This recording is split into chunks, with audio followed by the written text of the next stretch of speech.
दिलवा के बतिया कहतनी दिन रात टेंशन में रहतनी। अरे दिलवा के बतिया कहतनी दिन रात टेंशन में रहतनी।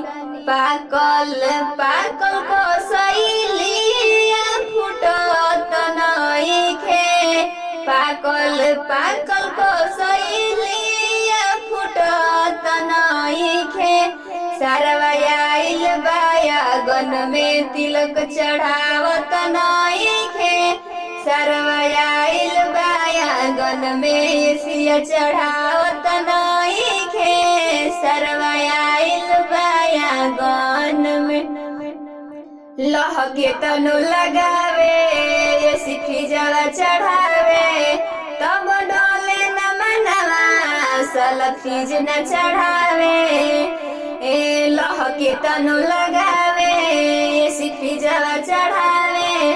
तब शोभे नया गनवा सला सिकड़ी न पेन्हावे। बिना एसिया के आंगन शोभत नइखे। बिना फिजवा के आंगन शोभत नइखे।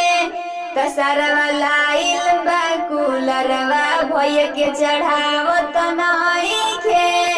सरवा लाइल बा फिरिजवा भैया के चढ़ावत नइखे। मजा लेता सब लोगवा लाइल फुटल बरतनवा। साला टुकुर टुकुर देखे मोर हर हियरवा। मजा लेता सब लोगवा लाइल फुटल बरतनवा। साला टुकुर टुकुर देखे मोर हर हियरवा।